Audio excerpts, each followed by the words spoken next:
Next है an electric circuit में B, एक इलेक्ट्रिक सर्किट कैसा हो सकता है, एक इलेक्ट्रिक सर्किट ओपन हो सकता है या क्लोज्ड हो सकता है। तो एक इलेक्ट्रिक सर्किट कैसा हो सकता है, मे बी ओपन और क्लोज्ड। नेक्स्ट है electric circuit through which no electricity is flowing is called, वो इलेक्ट्रिक सर्किट जिससे होकर के इलेक्ट्रिसिटी गुजर नहीं रही है या पास नहीं कर रही है, उसे किस तरह का इलेक्ट्रिक सर्किट कहते हैं, इट इज ओपन सर्किट।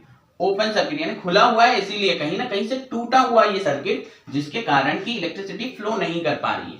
ठीक, या तो स्विच ऑफ है या कहीं से वायर जो है वो टूटा हुआ है। तो इस तरह के जो सर्किट होते हैं जिनसे इलेक्ट्रिसिटी फ्लो नहीं कर पा रही है या नहीं कर रही है, they are known as open circuit. ठीक, electric circuit through which electricity is flowing is called, ऐसे इलेक्ट्रिक सर्किट्स जिनसे होकर इलेक्ट्रिसिटी फ्लो कर रही है, फ्लो कर सकती है, उन्हें क्या कहते हैं, they are known as closed electric circuit. ठीक, फिर नेक्स्ट है सिंबल ऑफ गैल्वेनोमीटर। गैल्वेनोमीटर का सिंबल कैसा होता है, तो यहाँ एक गोले के अंदर लगा हुआ है G प्लस और माइनस और दो इसके हाथ हैं, तो इस तरह से ये है गैल्वेनोमीटर का सिंबल। या फिर ये इस तरह से भी है कि एक गोले के अंदर एक एरो लगा दिया है और प्लस माइनस, तो इस तरह का सिंबल या तो इस तरह का सिंबल या इस तरह का सिंबल हम गैल्वेनोमीटर का सिंबल लिख सकते हैं।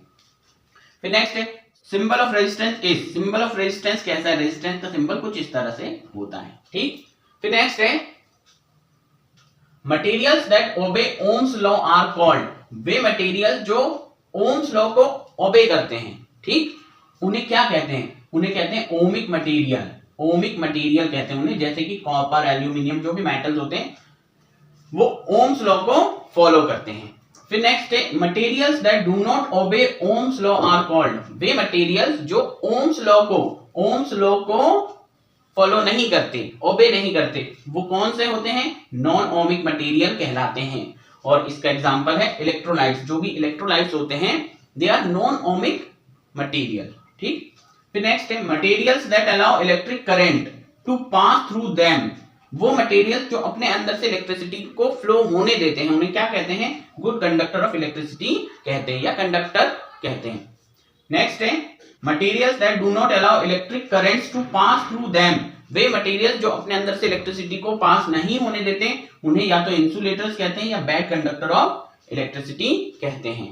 और फिर है symbols of open and closed switches, open और क्लोज्ड स्विचेस का सिंबल बताना है। तो ओपन स्विच जो है वहां ये जो दोनों डॉट्स हैं वो चिपके नहीं होंगे, एक यहां पर डॉट है, एक यहां पर, ये थोड़ा ऊपर है, तो ये चिपके नहीं है, तो ये ओपन स्विच हो गया। और अगर इन दोनों को चिपका दिया जाए तो ये क्या हो जाता है, क्लोज्ड स्विच हो जाता है। ठीक है, तो 30 हो गए, अब इसके आगे के देखते हैं।